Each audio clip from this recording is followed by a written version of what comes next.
Hola a todos, hoy día nuestro grupo presentará nuestro proyecto de historia y filosofía llamado Tiempos de Luz y Oscuridad. El objetivo es analizar a los héroes y villanos de la historia de Chile para poder demostrar la subjetividad de las percepciones respecto a la bondad o maldad de sus acciones, viendo si causaron un beneficio o no a la sociedad. Para esto vamos a investigar y analizar algunos de los personajes más icónicos de tres distintos periodos de la historia chilena. Al compartir este trabajo con la comunidad, podríamos dar a conocer hechos y acciones realizadas por estos personajes que quizás no se conocían, generando posiblemente un cambio de percepción. Pregunta desafiante. ¿Son los héroes o villanos, según sus respectivas épocas, ejemplo de competencias morales en estadios universales? En este proyecto nos centraremos en investigar acerca de los distintos procesos históricos ocurridos a lo largo de la historia de Chile, desde la independencia del país a la Guerra del Pacífico y la dictadura. Para esto nos centraremos en la biografía y legado de ciertos personajes relevantes, tales como Bernardo Higgins, Arturo Prat, Salvador Allende, Augusto Pinochet, entre otros, durante la historia chilena, así también como hechos y acontecimientos ocurridos en periodos específicos de nuestra historia como país. Los sucesos ocurridos en estas épocas y las acciones realizadas por estos personajes serán enumerados, sin importar si estos se consideran buenos o malos, para así luego poder dar nuestro punto de vista respecto a si ese personaje en específico se puede clasificar o considerar como una influencia positiva, negativa o neutra, según las bondades, morales y juicios que estos presentaron.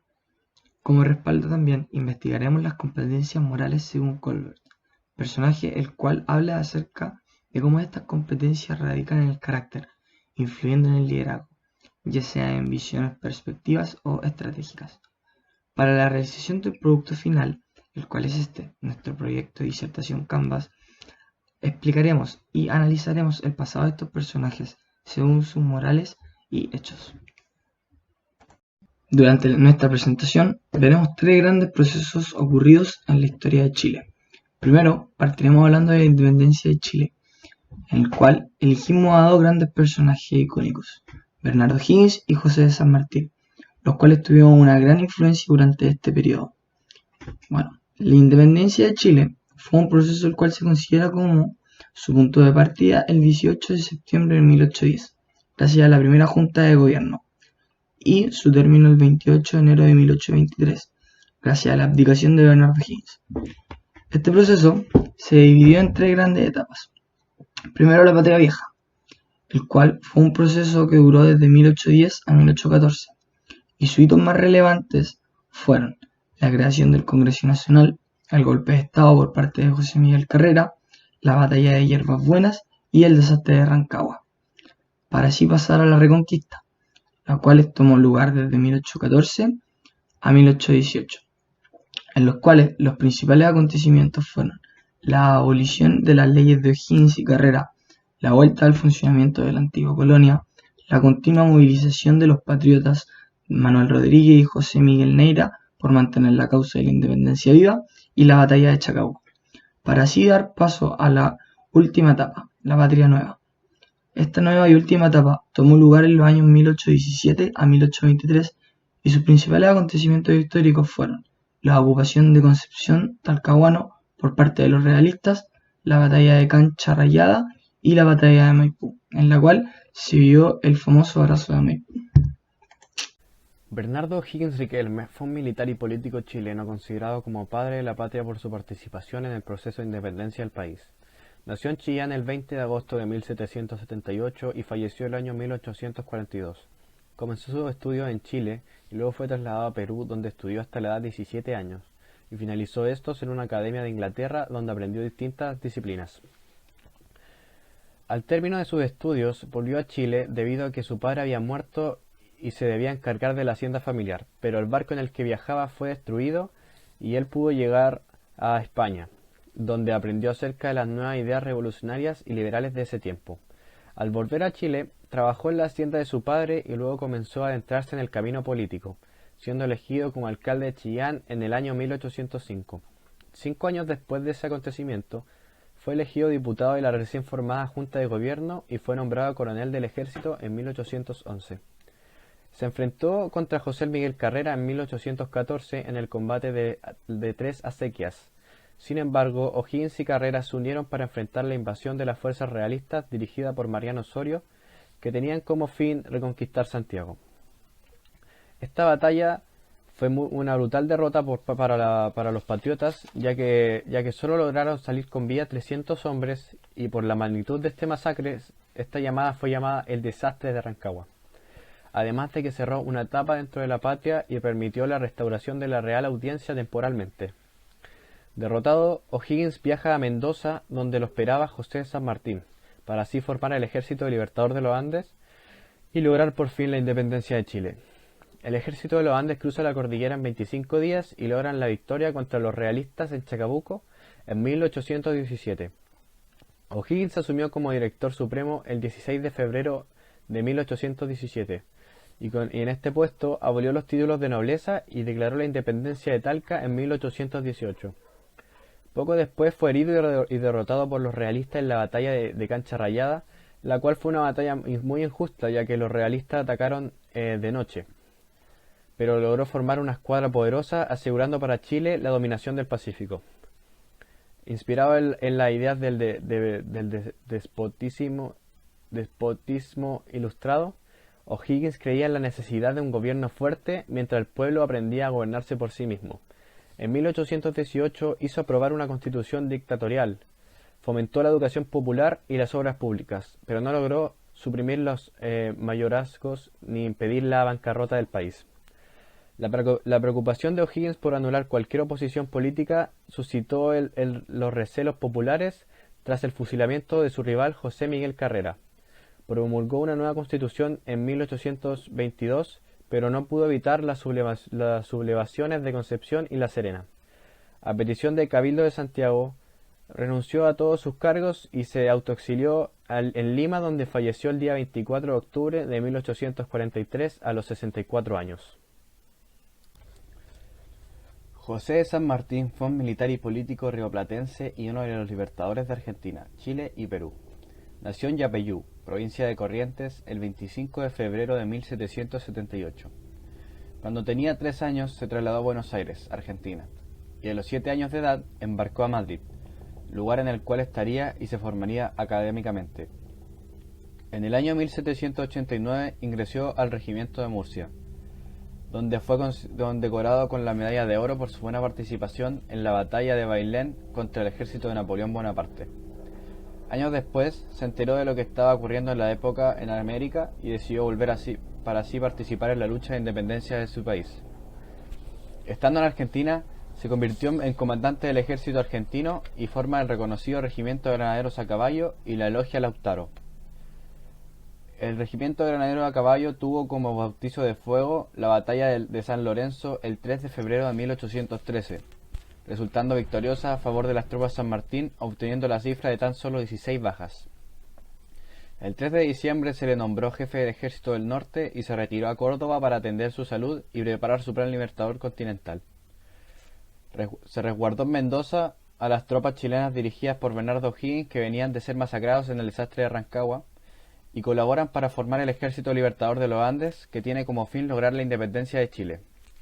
El 12 de enero de 1817, el Ejército Libertador, liderado por José de San Martín y Bernardo O'Higgins, parte desde Mendoza rumbo a Chile, tardando 25 días en cruzar la cordillera, y con más de 5.000 hombres y una estrategia que consistió en avanzar hacia Santiago, dividiendo las tropas en 6 columnas que viajaban simultáneamente de la cordillera por diferentes rutas entre Copiapó y Talca, para así rodear la ciudad y tener ventaja. Después del triunfo del Ejército de los Andes, organizó una misión libertadora hacia Perú en 1820 y fue nombrado protector del antiguo virreinato, y murió el 17 de agosto de 1850 en Francia. Bueno, ahora, pasando de época, hablaremos de la Guerra del Pacífico. La Guerra del Pacífico fue un conflicto armado acontecido entre 1879 y 1884, en el cual se enfrentaban las Fuerzas Armadas de Chile contra la Confederación Perú-Boliviana. La guerra se desarrolló en el Océano Pacífico, en el desierto de Atacama y en las serranías peruanas. Fue en febrero de 1878 Cuando todo comenzó, cuando el gobierno boliviano, liderado por Hilario Daza, impuso un nuevo impuesto a la empresa chilena de salitre. Esto violó el Tratado de Límites de 1874 y Chile protestó, pero Bolivia se negó a tratar esto, embargó los bienes y remató las empresas. Fue esto lo que denotó que el día 14 de febrero de 1879 las fuerzas chilenas cruzaron la frontera y ocuparon la ciudad de Antofagasta. Bolivia llamó a Perú a la guerra, puesto que tenían un tratado de alianza defensiva de carácter secreto. Bueno, y para esta época, los personajes de los cuales hablaremos serán Arturo Prat y el gobierno de turno, el cual incluye a Aníbal Pinto Domingo Santamaría. Hablando de esta época con el gobierno de turno. Lo anterior mencionado, vale decir, lo mencionado en la diapositiva anterior, es considerado como la principal causa de la guerra, pero no es necesariamente la única. De hecho, se pueden señalar muchas otras, así como incluso cuestionar la principal. Los problemas limítrofes entre Chile y Bolivia se pueden ubicar en la época post-independencia, donde los límites no fueron bien delimitados, puesto que no tenían gran importancia, ya que eran zonas mayormente no habitadas y sin relevancia política ni económica. Fue en 1840 cuando se descubrieron en Tarapacá y Antofagasta yacimientos de salitre y guano, materiales de gran importancia y valor económico. Fue en este punto cuando se generaron disputas entre Bolivia y Chile, las cuales estuvieron a punto de desencadenar una guerra en 1863. Después de esto, se firmó en 1866 un tratado limítrofe que delimitó las fronteras entre ambos países en el paralelo 24 Sur y además estableció que se debían compartir los recursos extraídos entre el paralelo 23 Sur y 25 Sur. Pero este tratado fue modificado unos años más tarde, cuando en 1874 se redactó que Chile debía renunciar a aproximadamente el 50% de sus impuestos en el territorio 23 Sur y 24 Sur, a cambio de la promesa boliviana de no subir sus impuestos durante 25 años. Es aquí cuando uno se da cuenta del carácter económico que tiene la tensión territorial entre Chile y Bolivia. Una clara muestra de esto es que estos territorios no tuvieron una delimitación clara sino hasta cuando se descubrieron los yacimientos de guano y salitre. Se podría decir que Chile tuvo motivos justificados para declarar la guerra a Bolivia, puesto que estos rompieron un tratado y que solo estaban defendiendo su industria y trabajadores, pero asimismo se puede cuestionar esta decisión, ya que era evidente el objetivo de conquistar los territorios económicamente valiosos. Para resumir, la guerra, Chile, al ver su empresa embargada y subastada, empezó una campaña que comenzó con la toma de una ciudad boliviana y de buena parte de su territorio. Luego, tras la unión de Perú, hizo un bloqueo de uno de sus puertos más importantes, el de Iquique. Es aquí cuando manda dos barcos claramente inferiores, vale decir, la Esmeralda y la Covadonga, y mal equipados para una tarea tan importante como en general un bloqueo de uno de los puertos más importantes de Perú. Hay quienes dicen que esto fue para generar mártires, como es el caso de Arturo Prat, y así levantar el apoyo de guerra de Chile, que en ese tiempo no era muy alto. Seguido a esto, y aún siendo que Bolivia abandonó militarmente la guerra tras la toma de Tacna y Arica, Chile siguió avanzando por territorio peruano, llegando incluso a ocupar la capital peruana de Lima. Tras el Tratado de Ancón de 1883, donde Perú cede el departamento de Tarapacá y la retención de Arica y Tacna, el pacto de tregua entre Bolivia y Chile de 1884, el cual puso fin al estado de guerra entre Bolivia y Chile, y futuras resoluciones que no se concluyeron sino hasta 1929, el Tratado de Lima, donde se establece que Arica es cedida finalmente a Chile y Tacna de vuelta a Perú. Chile tuvo un gran crecimiento económico, puesto que ahora ocupaba zonas ricas en minerales preciados en la época, lo cual generó una época de gran prosperidad para el país, territorios que hasta el día de hoy siguen siendo valiosos, como por ejemplo lo es Antofagasta por el cobre. Con todo esto se puede decir que, a pesar de que Chile tuvo una justificación de declarar la guerra a Bolivia, y que las conquistas tuvieron un claro impacto positivo en la economía del país hasta el día de hoy, no se puede desconocer que esta conquista tuvo un objetivo más bien económico que diplomático. Incluso se puede decir que tuvo un carácter imperialista. Y a pesar de que es algo complejo y muy generalizado asignar un nivel de desarrollo moral a múltiples órganos y personas del país, se podría decir que el nivel de desarrollo moral de estos fue bajo, puesto que se buscó cualquier excusa para poder lograr el fin de asegurar riquezas económicas, aun cuando esto significó una guerra y la muerte de miles de personas. Agustín Arturo Prat Chacón, nacido el 3 de abril de 1848 en Ningüe, fue un condecorado y muy reconocido marinero, además de militar y abogado. Murió el 21 de mayo de 1879 en el combate naval de Iquique mientras estaba al mando de la corbeta Esmeralda. Es justamente por esta última hazaña que es reconocido con su famosa última resistencia puesta contra el acorazado peruano, el Huáscar. Sin embargo, Arturo Prat no tiene un reconocimiento suficiente por otros logros igual o más importantes que el del combate naval de Iquique, incluso fuera de su uniforme de marinero. Instruido en la Escuela Naval del Estado, fue uno de los 26 cadetes que formó parte del curso de los héroes, de donde todos salieron destacados personajes de la Guerra del Pacífico, como por ejemplo Ysuribio Orrego. Su primera participación bélica fue en la guerra contra España, entre 1865 y 1866. El primer combate exitoso para Chile en este conflicto fue en Papudo, donde se logró capturar la goleta española Covadonga. Este logro le valió a todos los tripulantes de la Esmeralda un ascenso de rango, por lo que Pratt se convirtió en teniente segundo. Aún estando en labores que no fuesen directamente bélicas, Pratt seguía destacando por su gran dedicación a todo lo que hacía. Por ejemplo, en 1870 empezó sus estudios para obtener el título de abogado, y aún durante sus estudios, entre 1871 y 1872, fue profesor en la Escuela Naval, donde luchó contra la falta de recursos para impartir una educación adecuada, llegando incluso a traducir él mismo los libros del francés al español. Finalmente, se graduó de abogado en 1876, y aún así, un año más tarde, logró ser ascendido a capitán de fragata, el cual es uno de los rangos más altos de la Marina chilena. Aún con su título de abogado, siguió comprometido con su deber de marino, e incluso si esto se le significó dificultades económicas y una desaprobación por parte tanto de su señora como de los compañeros de la marina. Para Pratt, su deber era hacia el país, y como él mismo decía, no poseo ambiciones de lucro, ni los honores ni la gloria me atraen, pues creo que puedo servir a mi patria de algún u otro modo. Fue también encargado de modificar de manera importante el sistema legal de la Armada. Entre sus principales aportes se encuentran la remodelación de la ley de navegación y la regularización de los ascensos de rango en esta institución. Pratt, aún así, murió sin lograr ver la publicación de este código. Finalmente, fue para la Guerra del Pacífico, un 21 de mayo de 1879, cuando su más importante y a la vez su última misión se llevaría a cabo, el bloqueo naval de Iquique. La Esmeralda y la Covadonga, ambos considerados inferiores y prácticamente obsoletos para la época, se quedaron en Iquique para cuidar el bloqueo. Es por esto que cuando los acorazados insignia del Perú, el Huáscar y la Independencia llegaron a Iquique, las corbetas chilenas no pudieron poner una gran pelea de manera directa. El Huáscar fue capaz de hundir a la Esmeralda sin recibir grandes daños, aun cuando la tripulación del barco chileno, comandada por Pratt, puso una gran pelea hasta que la corbeta quedó incapacitada. Como conclusión, Arturo Prat fue mucho más que un marinero que perdió la vida al mando de la Esmeralda.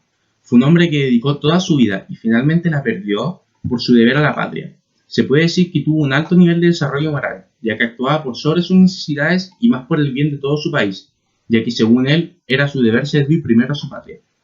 Su obra como profesor, marino, abogado y jurista, además de ser esposo y padre de 3 hijos, es opacada por su última misión, la cual fue prácticamente de mártir, puesto que toda la marina chilena sabía que su navío era inferior al de sus contrincantes, y aún así peleó hasta su último aliento. Ahora, como última de nuestras épocas elegidas, y en mi opinión una de las épocas más importantes de la historia chilena, hablaremos de la dictadura militar. Para esta época hemos elegido a los personajes de Salvador Allende y Augusto Pinochet.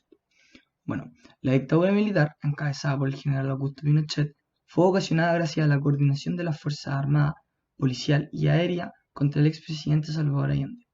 Este proceso permaneció por 17 años, en los cuales los líderes del régimen formaban el país de acuerdo a sus ideales.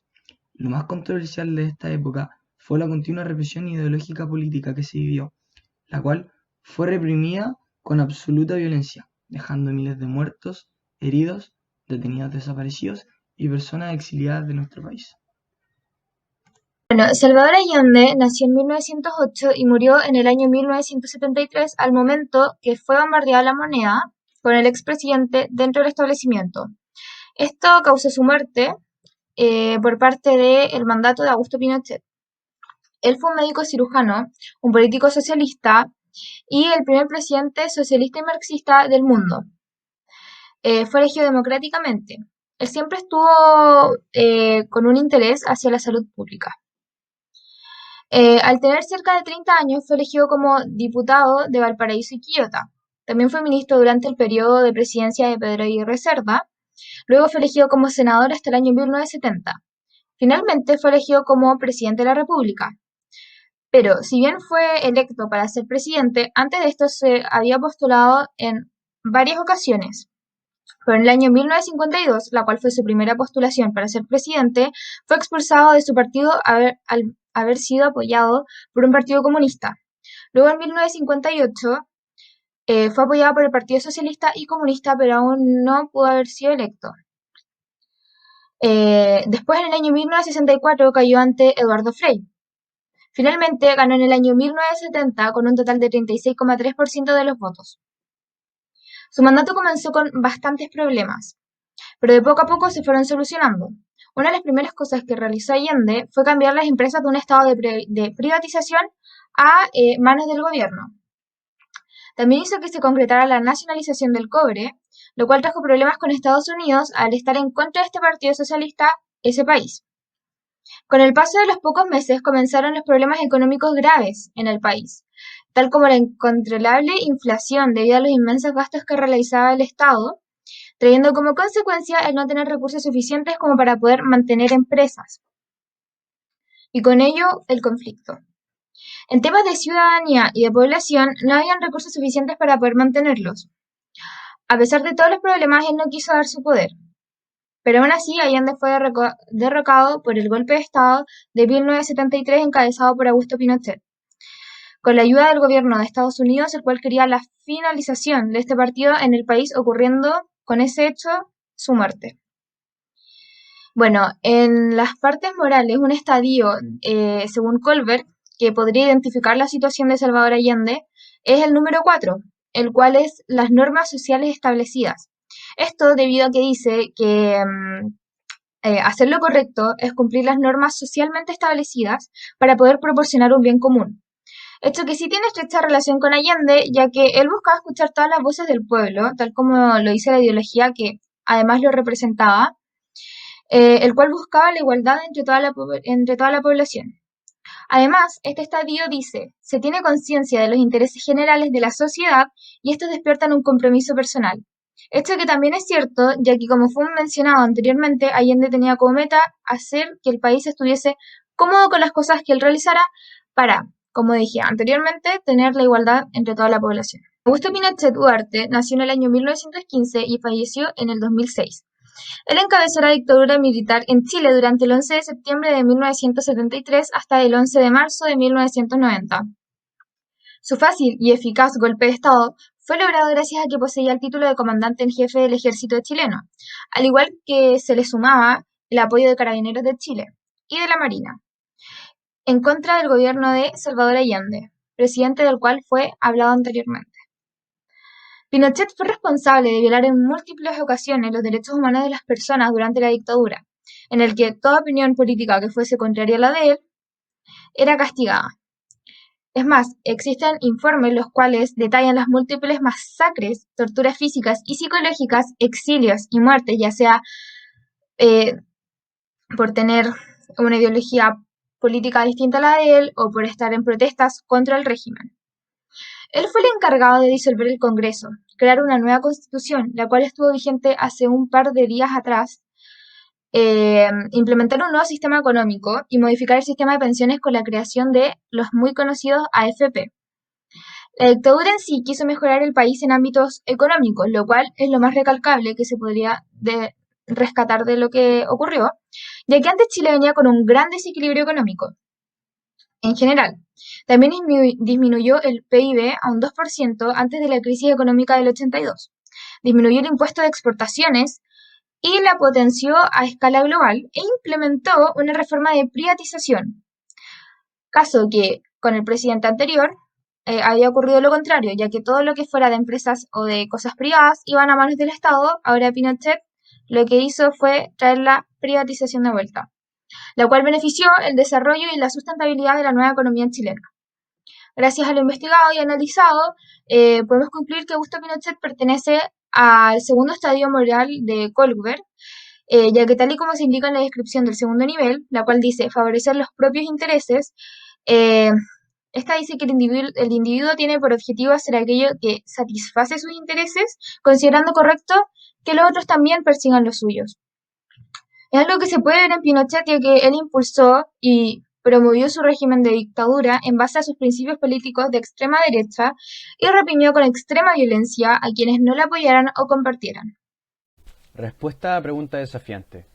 Luego de haber investigado acerca del trasfondo de cada uno de los personajes y sus respectivas motivaciones para realizar ciertas acciones, fuimos capaces de asignar a esto un nivel de desarrollo moral, independiente de si éste hubiese estado en los niveles más bajos o más altos. Para terminar, podemos concluir que no solo logramos responder a la pregunta inicialmente planteada, sino que además pudimos recolectar información acerca de personajes históricos que no están difundidas como otras hazañas realizadas por estos. Además, cumplimos con nuestro objetivo de proyecto y pudimos respetar las actitudes y los valores planteados al principio de este.